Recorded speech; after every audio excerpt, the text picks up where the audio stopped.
Assalamualaikum warahmatullahi wabarakatuh. Halo sahabat cerita kisah. Mudah-mudahan Anda masih selalu setia bersama kami, channel yang selalu menyuguhkan cerita-cerita misteri yang menarik. Dan cerita pengalaman misteri Anda juga masih terus kita tunggu.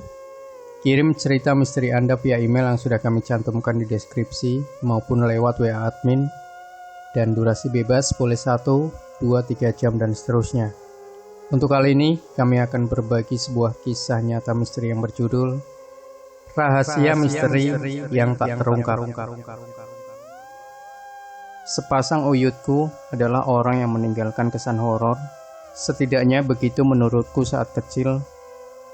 Aku masih ingat bagaimana uyut putri hampir meninggal saat aku kelas 5 SD. Tapi karena support dari peliharaannya, uyut masih berumur panjang. Bahkan sampai aku berumur 29 tahun. Ajaib ya. Tunggu dulu, cerita ini baru akan dimulai.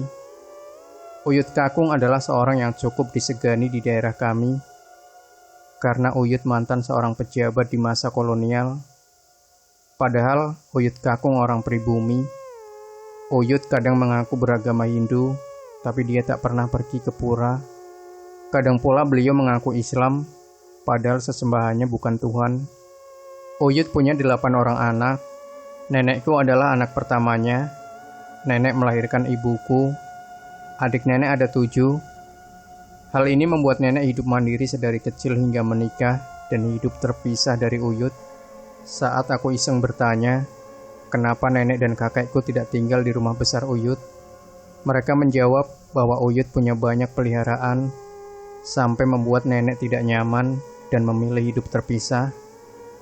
Berdasar penuturan nenek, tiap malam tertentu Uyut Kakung melek wengi untuk tirakat. Kadang pula Uyut Putri mengitari rumah tanpa busana dengan rambut panjang terurai. Uyut Kakung pun rajin memandikan berbagai pusaka seperti keris, jari, dan benda-benda yang kami tidak tahu. Mereka punya kamar khusus untuk pemujaan terhadap sesembahannya.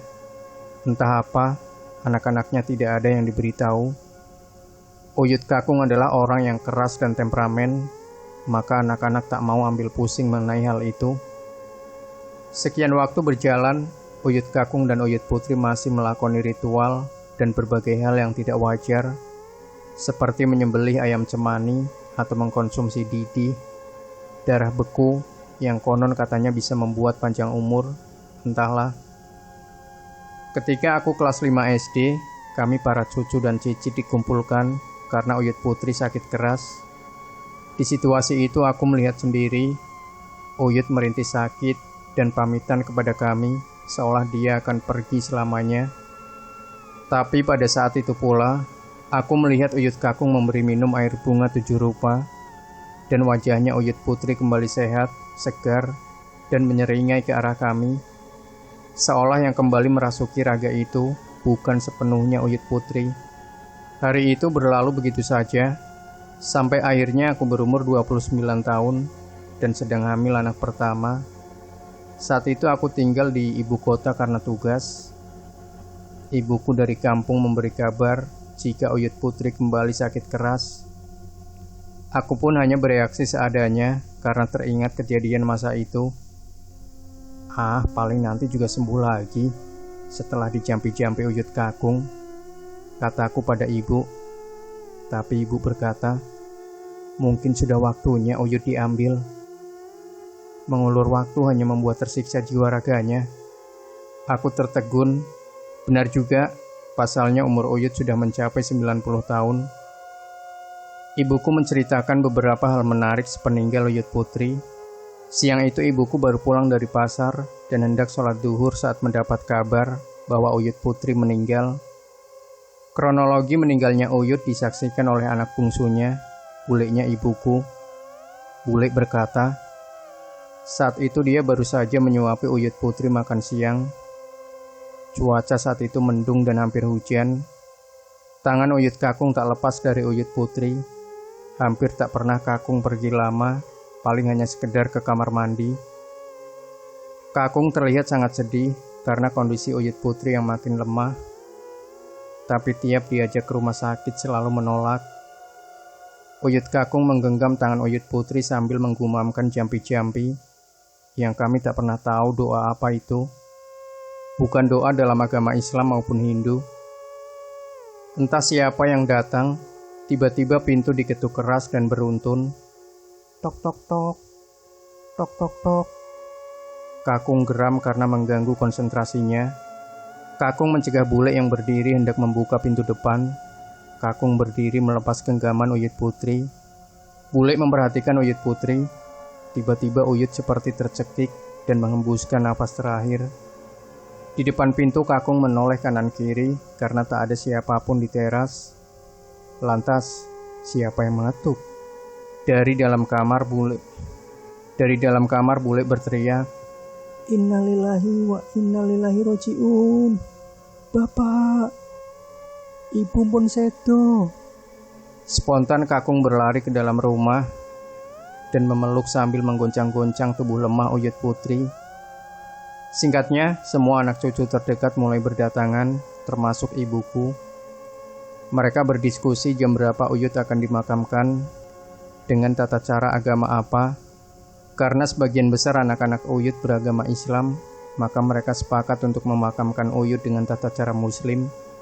Namun di sini, semua keluarga kaget karena Uyut Kakung membuat heboh dengan mengatakan bahwa dia akan menghidupkan kembali Uyut Putri. Uyut Kakung nampak sangat terpukul kehilangan istri. Dia berteriak dan mengunci kamar tempat jenazah Uyut Putri. Kakung memohon agar anak-anaknya memberi waktu untuk menghidupkan kembali Uyut Putri. "Kalau sampai besok belum hidup kembali, aku ikhlas ibumu dikubur," kata Kakung. Nah, segini aja udah serem banget buat kami anak cucunya. Kakung melakukan segala cara untuk mengembalikan istrinya. Aku hanya memantau perkembangan dari luar kota karena aku sedang hamil besar saat itu. Sehari semalam Kakung melakukan banyak ritual aneh. Kakung menyembelih ayam cemani dan meraupkan darahnya ke tangan dan kaki jenazah Uyut Putri. Kemudian membasuhnya dengan air kelapa hijau. Kami prihatin sekali melihat Kakung berbuat seperti itu. Rasa cintanya pada Uyut Putri membuatnya rela berbuat apapun. Kami tak mampu mencegah karena Kakung membentak siapapun yang menghalanginya. Malam itu, saudara dan kerabat hadir melayat, salah satunya Mbak Erna. Dia adalah menantu cucu. Mbak Erna ini menikah dengan Mas Dodo, cucu Uyut. Mbak Erna ini peka dengan hal mistis.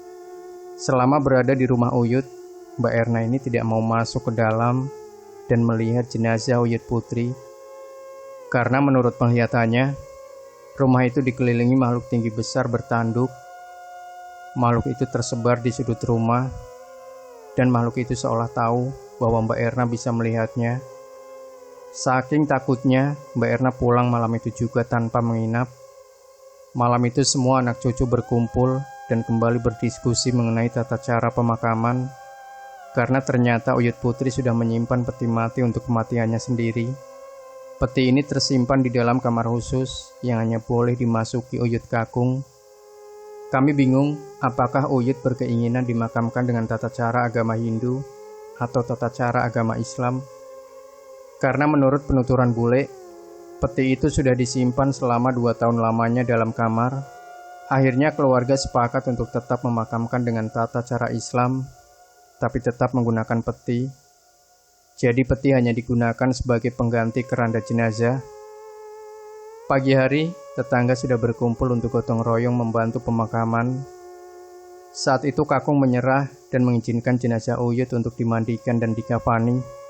Proses ini berlangsung lancar, dan akhirnya peti mati yang telah tersimpan selama 2 tahun itu terpakai oleh pemiliknya.